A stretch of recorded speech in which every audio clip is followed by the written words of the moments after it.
I've trained over 1,000 experts to earn $100,000 in revenue without an audience, funnel, followers, or a content calendar. And they all use the same 3-part model that I'm going to be showing you today. And if you're still saying, wait, I just need to figure out my niche before I get started, I say this with love, that wait is costing you clients. So before you write another post or overthink another offer, grab my free niche finder below. You'll answer a few simple questions based on what you've spent the last 15, 20, 25 years doing, and it'll show you the focus that's been hiding in plain sight. The link's below. So now let's talk about what happens to almost every expert that goes out on their own. Your instinct is often to lead with yourself, your background, your credentials, your methodology. It's the equivalent of your resume. And I get that. Corporate rewarded you for that for 15, 20, 25 years. You show up, you deliver results, and your value equals your production. So when you go out to market yourself, you naturally start marketing your performance, what you've done, what you can do, and how you can do it. It's exactly what you've been doing forever. But here's the thing. Clients buy the transformation.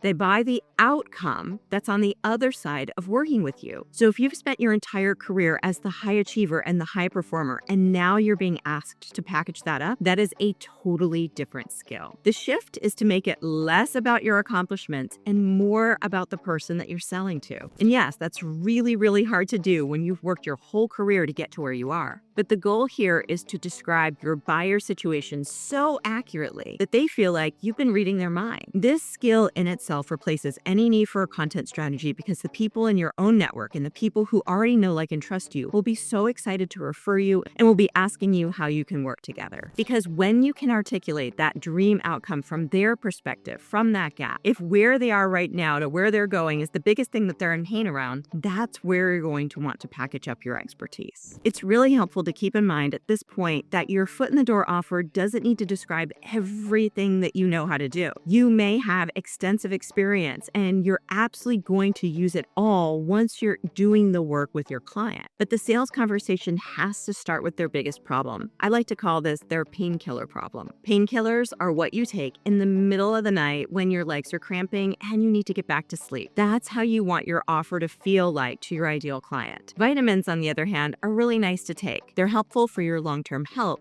but if you forget to take today's vitamins, you will be fine tomorrow. When experts try to package up everything that they do and explain all of their background and their expertise, they end up with a vitamin offer that not only overwhelms the person that they're speaking to, but it makes it really hard for that person to understand what it is that they're actually buying. And confused minds never buy. So write down the last 3 things that your ideal client said to you that made you think, gosh, this is a real problem in the market. That's your painkiller offer, and it's the starting point of packaging up your expertise the right way. Now, let's talk about how to actually get you clients. The advice you hear everywhere goes something like this. Build your audience first, post every day, grow your following, and then once you're done with all of that, maybe you'll eventually sell something. And honestly, this is fine advice if you're willing to wait a year or 2 to really monetize what you've been creating. But for many people with years of deep professional relationship, this advice is just plain wrong. You likely have a network that most influencers would trade their entire following for. And many times you've been told it doesn't count because it's not on Instagram. A business model that requires constant audience growth, more followers, more content, more visibility,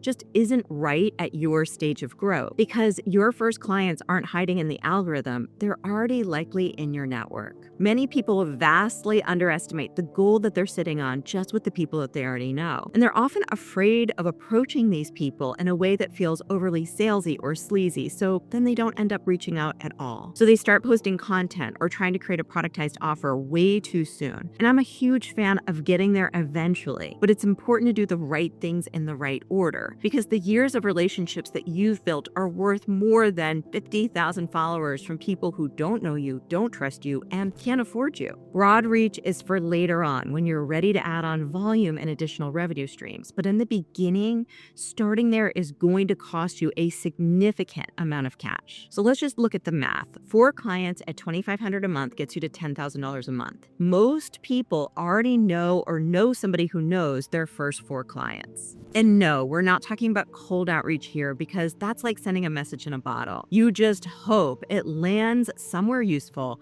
and that you don't turn off the person that you're reaching out to.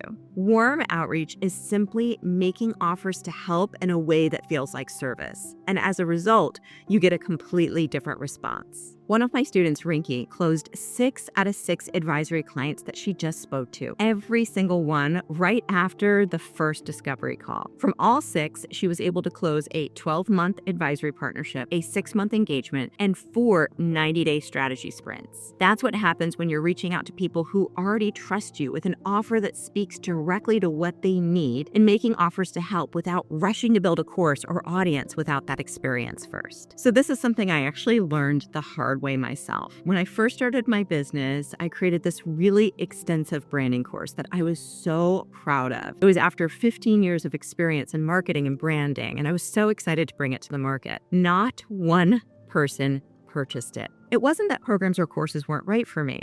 At this point, I have a multi-7-figure business and my primary offer is a group program. But starting out that way, before I really understood the market, cost me cash and time. Years later, I took that same curriculum, re-recorded it for a corporate market, and sold it to an enterprise buyer for significantly more than I could have ever monetized it on Instagram. I now roll it out 2 or 3 times a year to a group of 10 organizations at a time. The lesson here is that there's so many opportunities that you're probably not even thinking of because you don't know about them yet. With businesses that you frequent, with people that you already are connected to, even in spaces that you wouldn't expect. One of our new students recently said that 100% of his new clients came from his gym. And all he did is he started talking about his offer in a way that pulled people towards him instead of pushing them away. So what you want to do at this stage is work with the relationships that already know, like, and trust you, and that's your starting point. And the third thing to know is that your offer is going to evolve. I think this is really hard for many starting out experts because they want a plan and they want to know that their plan is going to work. And while there are structures and frameworks to follow that will set you up for success, the offer that gets you your first few clients is likely not going to be the offer that's going to get you to 6 figures or multi-6 figures. And it's probably not the offer that's going to take you from mid-6 figures to 7 figures. So I want to tell you about my student, Jess. She has been our student for years and she has done so well with our curriculum that she now coaches inside of Expert Freedom. She's a rock star. She worked with incredible clients in her local market, won awards in her field, and built a business that gives her real freedom, time with her family, summers in Maine, and client delivery streamlined to part-time hours. And then about a month ago, she came to me and she said, "You know what, Laura, my favorite part of client delivery is retreats. I love the transformation. I love the experience I give people. And it's the thing that I would do all the time if I could." And I said, well, that's good to know. That's probably the thing that's going to take you from mid-6 figures to 7 figures. So we started building a plan, going all in on retreats. She would have never known that that was her sweet spot unless she got started offering retreats to her existing clients first. That came from doing the work, having the conversations, and paying attention to what was lighting her up. A lot of people come into this thinking, I have to have my offer right from day one because